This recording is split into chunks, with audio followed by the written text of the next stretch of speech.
Neste início de século, existem pessoas que estão saturadas da instintividade,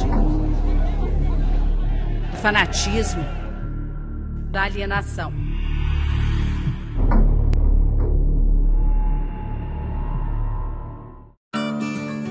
É uma pequena parte da humanidade que está disposta a dinamizar o processo evolutivo, reconhecer o pleno potencial humano e aperfeiçoar sua atuação neste planeta.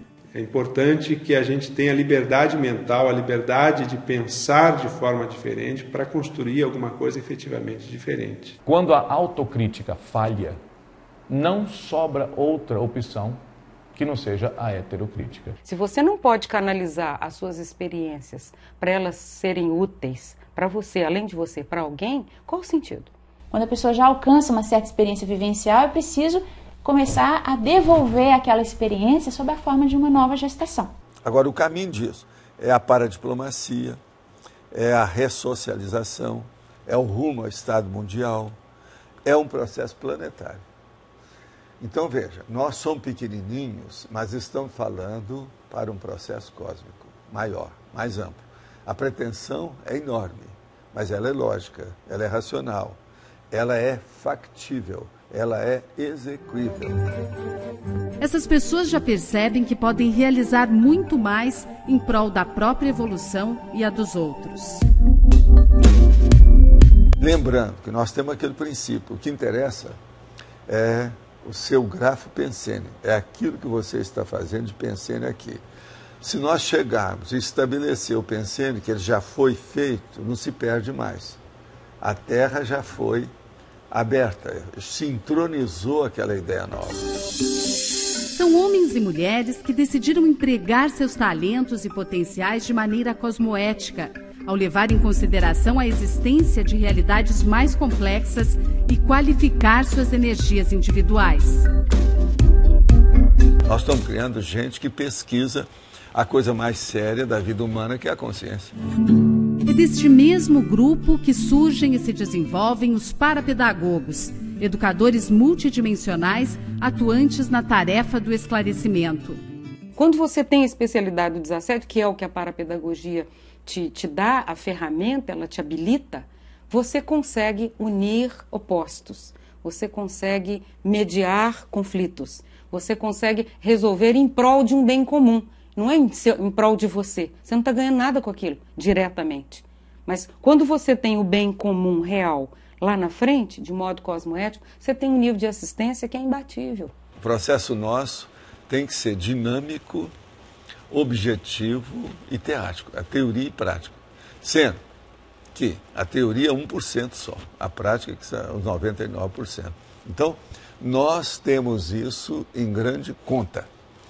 Com isso, o currículo docente dos cursos melhora, porque o currículo pessoal do docente já melhorou. Parte da ProEx está envolvida com isso, tarefa de esclarecimento.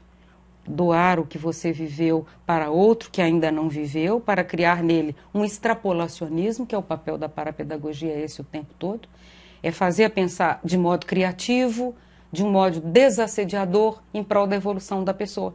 Então, cada vez que a gente está fazendo isso, a gente está exercendo a parapedagogia. Ela trabalha sempre com uma visão de futuro. Ela não é só agora. Ela dá essa noção de caminho para a pessoa. E é isso que desassedia, que dá esperança na vida, que enche de energia, que dá motivação, que a pessoa se sente bem. A coisa mais importante é criar o professor que seja pesquisador. Entende? Esse é que é o verdadeiro cientista. Entende? E outra coisa muito séria, ele tem que ser da conformática. Ele tem que mostrar a forma, mas ele tem que conhecer o conteúdo. Não adianta ficar só no conteúdo, não adianta ficar só na forma.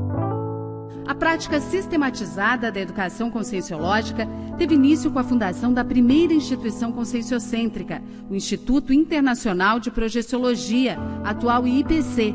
Logo que foi criado o IPC, quando nós começamos com os cursos regulares, os professores eram muito mais autodidatas, então tínhamos muito mais assim o aparecimento espontâneo de alguns talentos. A formação de professores, ela começou já no primeiro dia do Instituto, que eu falei, que o Instituto foi criado para criar agentes retrocognitores, que são os professores, para que aquele ex-aluno do curso intermissivo chegue aqui e a gente lembra para ele, você esteve no curso, veja bem, olha seus dados, examina você, faça o diagnóstico por você mesmo, é um autodiagnóstico. Isso é que é o agente retrocognitor, faz a pessoa lembrar da realidade dela. Então ela recupera os cons conosco. O Instituto nada mais é do que uma fábrica de recuperação de cons, ou um útero, nesse sentido, uma incubadora, está entendendo? De recuperação de cons. Com o avanço das ideias da projeciologia e da conscienciologia e a crescente necessidade de novos professores para palestras, cursos e laboratórios, iniciou-se a fase de qualificação intensiva desses docentes. Existiam várias linhas de atuação dos professores. Então tinha ainda um professor com ranço místico, tinha um outro que tendia, uma outra que tendia mais para religiosidade. Então era muito misturado ainda. E a questão era se organizar, não para formatar os professores, mas para trazer alguns padrões, para tentar qualificar com foco na conscienciologia e na projeciologia. Naquela época tudo era muito mais empírico e experimental, mas existia uma vantagem. Como as condições eram muito mais duras, difíceis, existia uma espécie, como eu diria, de uma seleção natural, porque realmente só os professores engajados, muito determinados, continuavam em frente. Eles enfrentavam qualquer público, qualquer hora, em qualquer dia. Não existia ainda aquele ambiente mais protegido, mais estudado, mais controlado, como hoje nós temos. E nisso não há nenhuma crítica, porque isso é natural. Ao longo das últimas 2 décadas, alguns momentos foram decisivos para a qualificação do professorado, como a criação do Programa de Treinamento Ágil para a Docência. Em julho de 95, foi proposto no IPC, no caso pela professora Malu Balona, que coordenava o Centro de Educação na época, o TAD, que é o Treinamento Ágil para a Docência, a partir de uma experiência que ela teve em Buenos Aires, na Argentina, em que foi necessário formar alguns professores de conscienciologia com muita rapidez, porque ela iria sair de lá e teria que deixar a gente preparada, apta a ministrar as classes de projeciologia e conscienciologia. Então esse programa foi apresentado a toda a comunidade conscienciológica na época de voluntários do IPC em julho de 1995, que foi o mesmo mês de fundação da cooperativa na época que fundou o CAEC, né? Então aconteceram junto esses eventos. A partir dali houve uma organização, uma sistematização das etapas para a formação docente. Foi um período de grandes autoenfrentamentos. A pessoa tinha uma ideia que ela ia levar muitos anos para se preparar para ser um docente de conscienciologia e de projeciologia. E isso adiava a experiência de pessoas extremamente capazes e, vamos dizer, com muito para dizer e para contribuir dos seus cursos intermissivos. O professor vem feito. O professor aqui, ele ganha um certo traquejo, mas ele já vem feito. Ele já traz a experiência com ele.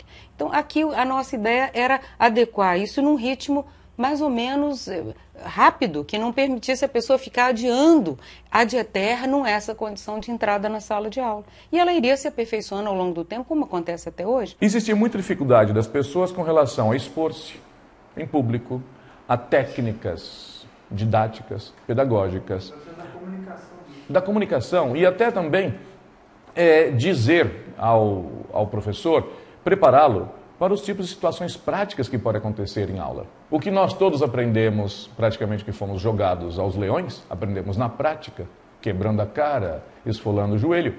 Nós tentamos fazer com que os próximos professores já não tivessem que passar exatamente pelas mesmas condições. Em 2001, outro marco na história da parapedagogia, a primeira jornada de educação conscienciológica. Depois houve esse momento de qualificação dos professores, em que a questão era trazer à tona as especialidades deles. E aí houve um movimento muito interessante, em que talentos começaram a surgir, os professores começaram a descobrir áreas em que eles e elas, muito bons, e começaram a desenvolver novos cursos, novas atividades, em função dessa recuperação de cons que aconteceu. Hoje, avançamos para a criação de novas e cada vez mais específicas instituições conscienciocêntricas. Tem muitas ICs que trabalham com a formação de professores, tem muitas ICs com as suas especialidades diferentes Então é possível o professor identificar e a professora a sua área de atuação e eleger a IC, o local, mater pensene com o qual quer trabalhar, termos parapedagógicos. Isso é fora de série, isso não existia antes. Agora nós entramos numa fase que eu considero a fase de implantação social, não apenas dentro da CCCI ou dentro do universo da conscienciologia, seus pesquisadores, seus voluntários, seus estudiosos. Eu acho que nós estamos entrando numa fase que nós já podemos contribuir com a sociedade de um modo mais explícito. Anteriormente, a sociedade vinha às nossas salas de aula. Era o aluno, ele depois se tornava muitas vezes um voluntário, às vezes até se torna professor. Mas hoje, nossa ousadia já pode permitir essa condição de ir à sociedade, detectar os problemas onde a pedagogia convencional falhou. E ela falha. Ela é muito boa, mas ela não resolve todos os problemas. Porque sem uma abordagem multidimensional da reeducação, a gente já usou significa que nós estamos fazendo de novo. Então, a grande notícia que a parapedagogia tem para qualquer consciência é que ela é que se educa, ela se reeduca. E nós somos apenas orientados